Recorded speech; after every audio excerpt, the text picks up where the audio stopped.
Oke, lanjut ke buku besar. Yang pertama ini ada, kalau kalian notice, ini ada harta, utang, modal, kemudian pendapatan, dan yang terakhir beban. Ini adalah 5 kategori yang tadi ada di transaksi.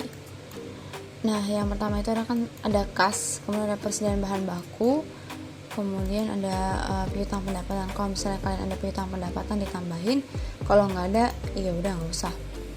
Begitu pula dengan yang lainnya, kalian bisa lihat subbabnya tadi ada di transaksi. Kita bahas yang pertama itu ada kas.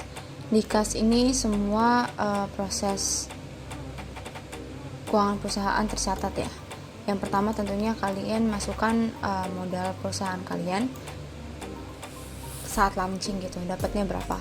Ya, contoh Kafenik pada tanggal 29 April 2021, harga saham kami kan 11.000, dikali 100, 1.100.000, berarti modal atau saham awal kami adalah 1.100.000. Kemudian lakukan pembelian bahan baku, kalian bisa sama kayak yang di jurnal umum kayak gini, berapa 219, disamain tanggalnya, kemudian coba lihat tanggal 20 Mei 276, dimasukkan ke kredit. Kenapa ada debit ada kredit? Kita harus lihat ke transaksi. Untuk modal nih ya, sistem pencatatan modal itu kredit yang bertambah, berarti keuangannya di sini nih masuk ke uangnya masuk ke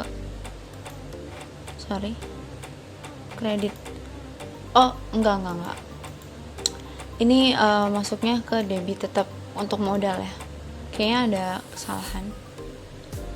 Kemudian untuk pembelian bahan baku beban ya,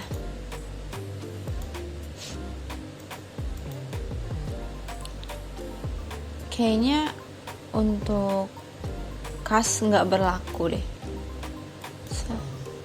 Kas itu kan harta ya, harusnya salah lihat. Kas itu harta, maka yang berlaku itu kalau bertambah di debit, kalau berkurang di kredit. Maksudnya gimana? Modal kan bertambah nih, berarti di debit 1.100.000, nanti kalau misalnya berkurang di kredit. Saldo awal 1.100.000 kan, pembelian bahan baku totalitas uang dari 1.100.000 nya berkurang, ditaruhnya di kredit. Nanti rumusnya saldo ditambah debit dikurang kredit gitu. Dan ini kalian bisa breakdown semua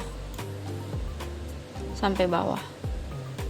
Cuma mungkin kalau di Google Sheet, spreadsheet gitu ya, agak susah untuk nge-breakdown kayak gitu.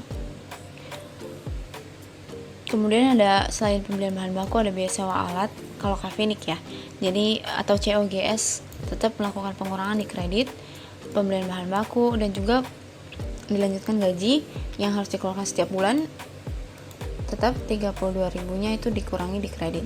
Kemudian beban komunikasi, HRD dan marketing juga dikurangi di kredit.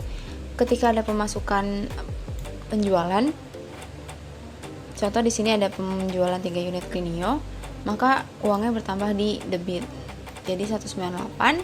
Setelah 1.100.000 dikurangi ini semua, hasilnya ada 198, masuk keuangan 810.000 setelah penjualan 3 unit. Hasil keuangan ada 1.008.650 sekian. Kemudian harus beli bahan baku lagi untuk melakukan penjualan unit di bulan berikutnya. Contoh di sini ada pembelian bahan baku, biaya sewa, transportasi untuk tim produksi, dan lain sebagainya, bisa lihat di sini. Kemudian ada pemasukan untuk dari penjualan, maksudnya dari penjualan 2 unit Clinio waktu itu pada bulan kedua. Jadi uang yang tersisa ditambah dengan 540, hasilnya 1.052.000 sekian. Dikurangi lagi karena ada gaji pada bulan kedua, jadi harus melakukan pengurangan lagi di bagian kredit ya. Ya, ini pengurangan di bagian kredit. Kemudian kok ada utang kak? Iya, kebetulan Kafenik itu di bulan terakhir kan ini bulan kedua semua ya. Di bulan ketiga kami harus memproduksi 8 piece produk atau 8 piece unit Clinio yang tersisa agar kami itu mencapai target. Jadi kami utang ke diri sendiri gitu loh. Kami meminjam uang kami sendiri untuk menambah modal yang ada di sini. Tapi nanti akhirnya dibayar, diganti lagi. Jadi 98 ditambah 400, 13800 sekian. Kemudian kami beli bahan baku, kemudian kami melakukan sewa untuk peralatan alat bor maksudnya.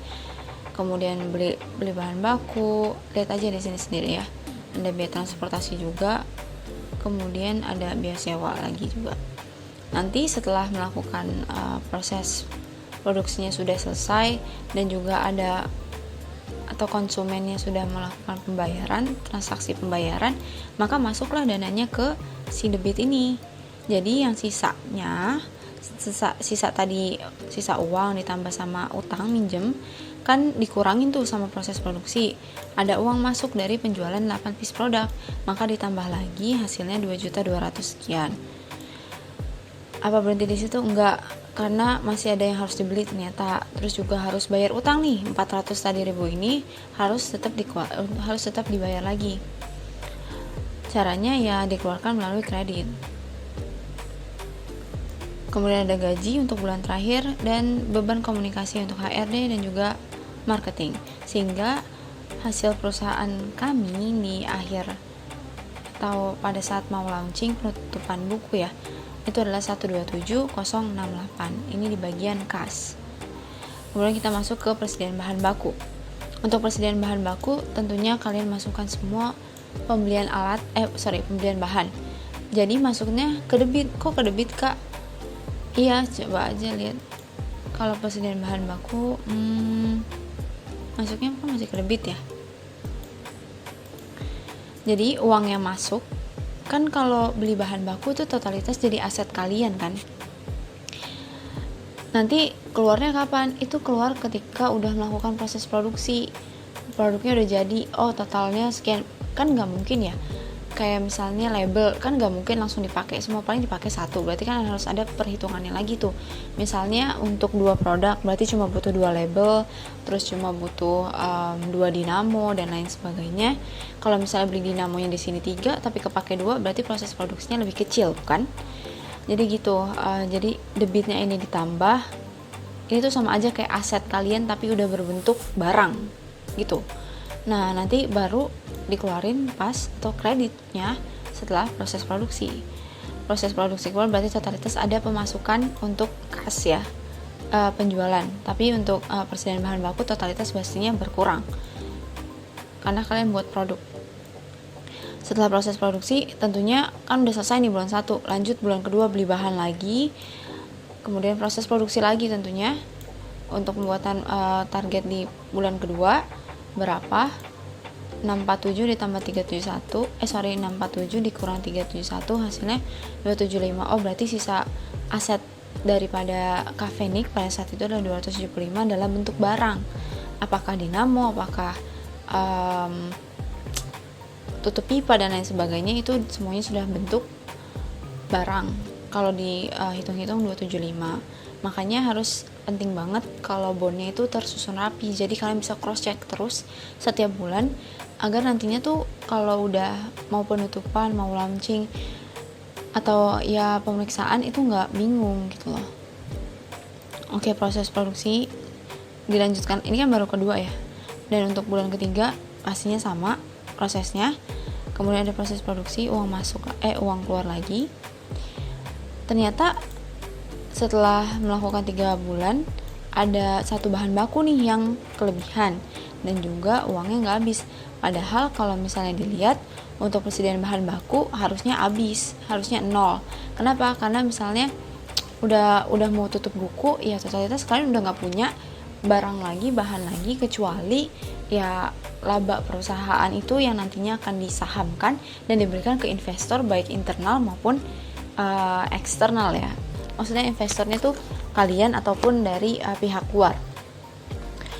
Nah ternyata di sini ada sisa 12.000 dan 38.000 sekian. 12.000 untuk persediaan bahan baku. Misalnya sisa sikat nih. Sikat harganya 12.000 sama untuk proses produksi di bagian terakhir ada sisa 26.000.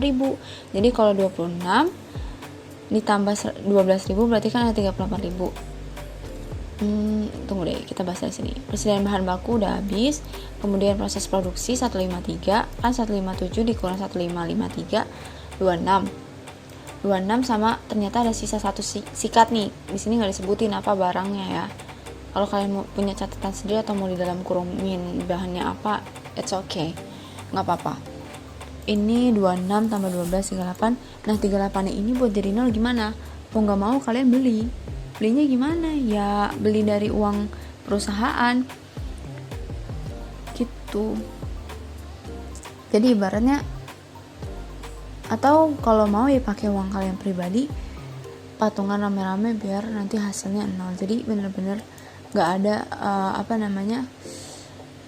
bahan yang kalian pegang sama. Mungkin kalian ibaratnya gini, kalian beli barang kalian sendiri, kalian beli bahan kalian sendiri gitu.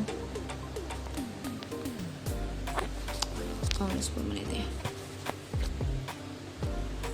Oke, nanti kan uangnya, yang uang ada di sini kan sama aja masuk ke kas ini kan, masuk ke kas diuangin lagi ya sama aja gitu. Lanjut ke utang.